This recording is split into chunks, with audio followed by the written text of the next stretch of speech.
Kaç hadisler bilen tanışıp çıkmakçı. İmam Bukhari, Muslim, Ebu Hureyre radıyallahu anhu'dan çıkargan bir hadiste şundaq deydi. Peygamber aleyhissalatu vesselam'ın mundaq deganligini anladım deydi Ebu Hureyre. Kim Allah yolunda qandaq nasib bolsun, arqa bir iki narsani bir chiqim qilsa, xayr ehson qilsa, bu adam jannatniki darvozalardan chaqirildi dedi. Ey Abdullah, bu yaxshi. Bu bir yaxshilik demekdir. Kim namaz ehlidan bolsa namaz işkidin, cihat ehlidan bolsa cihat işkidin, sadaqa ihson ehlidan bolsa sadaqa ihson babidin, ro'zdor davomli ro'za tutgan adam bolsa ro'za babidin, ya'ni rayyan babidin chaqirildi dedi. Shuning bilan Abu Bakr Siddiq dediki, ya Rasululloh, ya'ni mush ishkilardan chaqirilgan odamga ziyon halokat yo'qmi?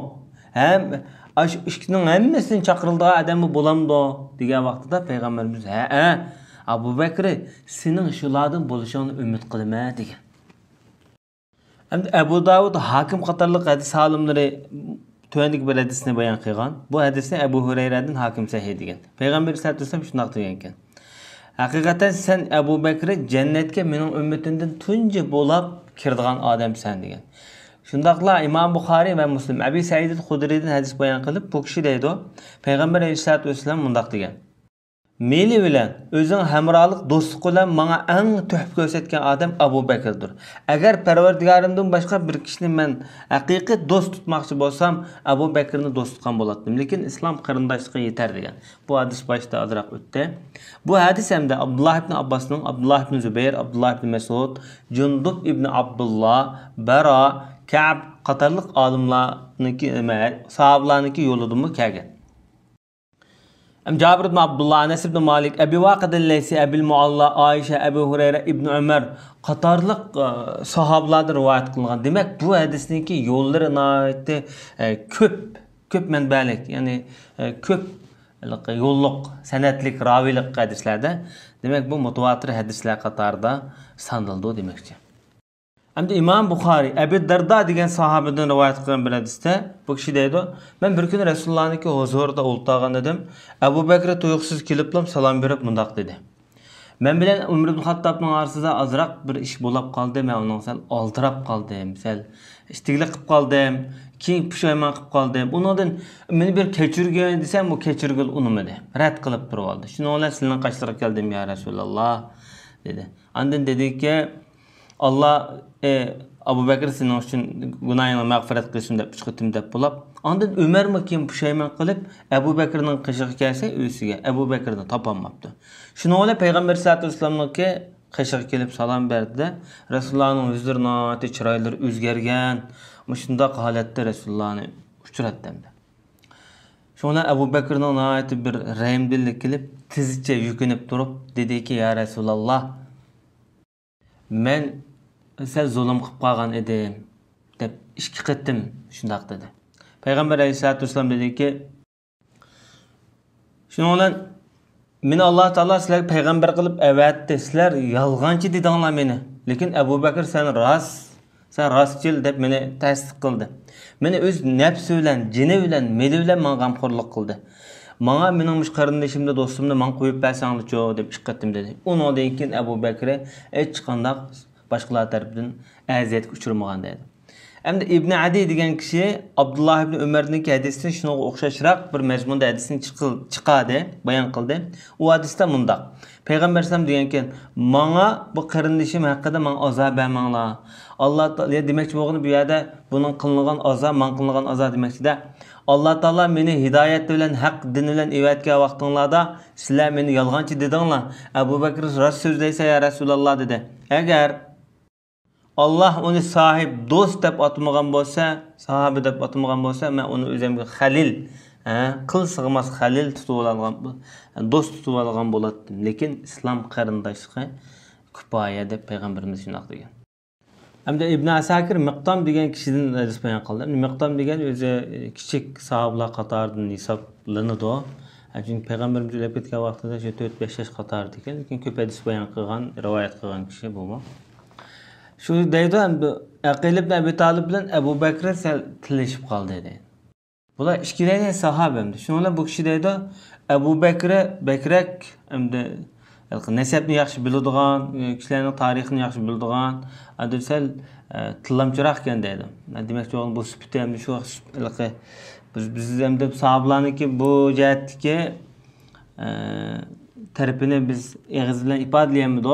Endi buni nima maqsad qilib uqmidik. Lekin demakchi bo'lgan aytdi gap usta gapdan demak bo'lish kerak buningda maqsad. Lekin Abu Bakr bu yerda Rasululloh bilan bu Aqil ibn Abi Talib nevra tuqqan bo'g'ochqa bu ishdan bir xil ichi siqilib, ya'ni gap qilmay Aqilning qishdan yuzorib ketdi. Sonra buni Payg'ambar sollallohu alayhi vasallamga Aqil shikoyat qilib bordi. Sonra Payg'ambar sollallohu alayhi vasallam kishilarninki ichida o'rindan turib, "Menga mening bu do'stimni, sahibimni men qo'yib qo'ysanglar bo'lmamdi. Uning bilan sizning nima ishinglar bor? Allohning nomi bilan qasamki, sizlarning har biringlarning uyi darvozasining oldida bir qorong'ulik bor. Abu Bakrning uyidan boshqa. Uning darvozasi oldida nur bor" degan payg'ambarimiz. "Azbiroyi Xudo, sizlar yolg'on aytding dedinglar. Abu Bakr rost aytding" dedi. "Sizlar bexillik qildinglar, u menga sexillik qildi. Sizlar meni xo'rlab tashlab etdinglar, lekin u menga g'amxo'rlik qilib menga ergashdi" deb Abu Bakrning sifatini bayon qilgan. Hamda Imom Buxoriy Abdulloh ibn Umarning hadisida Payg'ambar sollallohu alayhi vasallam mundaq degan: "Kim o'zining kiyimini kibrlik qilib so'raldirib qo'ysa, Alloh uning qiyomat kuni qaramaydi" dedi. Abu Bakr dediki darhol: "Ya Rasululloh, mening ish kiyimimni to'la haplashib, bitta bog'lab turmasam to'la tushib qoladi bu kiyimimning bir tarafi" deganda, payg'ambarimiz "Sen undaq kibrlik qilgan kishilardan emassan" degan. Bu bölüm odamni jannatga kirishga sababchi turtki bo'lgan amallar yoki xislatlar. Imom Muslim Abu Hurayra radhiyallohu anhu rivoyat qilib Payg'ambar sollallohu alayhi vasallam shunday degan: "Kim sizlardan bugun ro'zdor?" dedi. Abu Bakr "Men" dedi. "Kim bugun bir janozamizga ergashdi?" desa Abu Bakr "Men" dedi. "Kim bugun miskinga taom berdi?" desa Abu Bakr "Men" dedi. "Kim bugun kasal yo'qildi?" desa Abu Bakr "Men" dedi. Payg'ambarimiz insonda, musulmonda mush yuqorqi ishlar bir kunda yuz bermaydi, yuz berib qolsa jannatga kirdi degan. Bu hadis hatta Anas ibn Malikning Abdurrahman ibn Abu Bakr'ninki yo'li bilan rivoyat qilingan. Hamda Anasning hadisini bo'lsa, anda chiqqan oxirida vajabat lakal janna. Boshda dakhalal janna ma'noda vajabat lakal janna degan. Sana jannat vojib bo'pti deb sifatlagan. Hamda Abdurrahmanning hadisi bo'lsa, Bazzar degan olim chiqarib, uning lafzi to'vanjiqcha. Abdurrahman bu yerda Abu Bakr Siddiqninki o'g'li, Misrda Umar ibn As'ningki davrida o'ldirilgan. Özür bu enisi. Misrda o'ldirilgan enisi. Bu Abdurrahman ibn Abu Bakr degan hamda Abu Bakr bilan qarshilashgan, musulmon bo'lmagan o'zining dadasi bilan.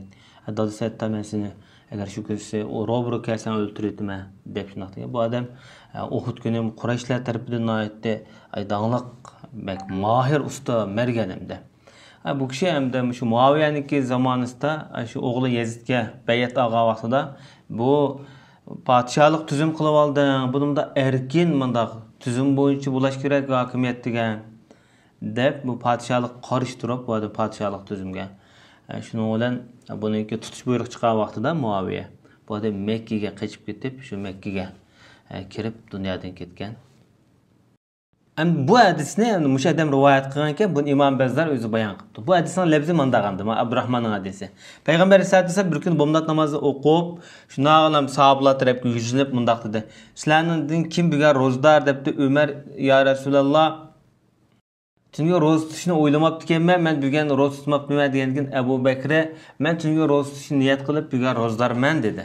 Ondan dediki: "Kim bugun sizlardan kasal yo'qildi?" debdi. Umar dediki: "Ya Rasululloh, kasal yo'qlaganlar bormi?" desa Umar: "Ya Rasululloh, bu kasalni qanday yo'qlaymiz? Joyimizni midilimisak bu masjidda" degandan Abu Bakr: "Meningki do'stim Abdurrahman ibn Avfning og'rib qolganligini anglab, shuning bilan men yo'lamni shu tarafga qaratib, bir qandaroq bir tang'at bo'lganda avval qandaroqdi deb shuni bir yo'qlab chiqdim" dedi. Shuning bilan payg'ambarimiz yana "Sizlardan bugun miskinlarga taom berganlar bormi?" degan vaqtida Umar: "Ya Rasululloh, namozni hozir o'qidik, sirtga chiqmadik" deganda Abu Bakr mundaq dedi: "Masjidga kirsam bir soil turibdi ekan. O'g'lim Abdurrahmonning qo'lida demakchi bo'lsa kerak hamda. Yoki bo'lmasa Abdurrahmon ibn Avf demakchi bo'lsa kerak, ikisidan birisi. Şunun qo'lida bir kichik bir opininki, bir burada opinan barken, uni elib bu soyilga berdim dedi. Şonda Peygamberimiz dedi ki, sen cennet bilen bisharat olgin, xotirjam bo'lsang cennet bisharat beriladi dedi. Ondan dedi, bir Ömerni razı qilg'dak bir gapni dedi shu orliqda. Ömer har qanday bir yaxshilikni o'ylab bo'g'ichi Abu Bakr buning oldida qilib bo'ladi dedi. Abu Ya'la degan alim Abdullah ibn Mas'ud radhiyallohu anhudan hadis bayon qilib dediki, bir kun masjidda namoz o'qiyotdim, Payg'ambar sollallohu alayhi vasallam masjidga kirdi, Abu Bakr Ömerni elib. Men duo qilyotdim dedi. Shu vaqtda so'ra dedi. Shunga nima so'rasam berilsa degan ekan, ondan dedi, kim Qur'onni nayt ro'shan danim o'qimoqchi bo'lsa, o'qishni yaxshi ko'rsa, shu Ummu Abdiniki o'g'lining qiraati bilan o'qisin dedi. Ya'ni bu Abdullah ibn Mas'udniki yana bir atılışı. Şuna ben uyumga qaytib keptime, bana Abu Bakr kelib, bana bisharat berdi dedi. Bu gapni, mush gapni deganligini Abdullah ibn Mas'ud yo'qiyat degan bo'lsa kerak. Shuna bu gapni Abu Bakr nimaning qishig'a, Abdullah ibn Mas'udning qishig'a olib, bir xushal qilib deb yetkazib uyga berib atdi. Ondan uning keyinda men Umar keldi dedi. Shuna bu Abu Bakr uydan chiqib o'tdi, buni tepib, oldiroq deb bo'lganda degandikin, "Hey Abu Bakr, sen davamlıq yaxşılıqda aldı desen," deb shundoq degan dedi. Sallallahu ala nabiyina Muhammad va ala alihi va sahbihi ajma'in.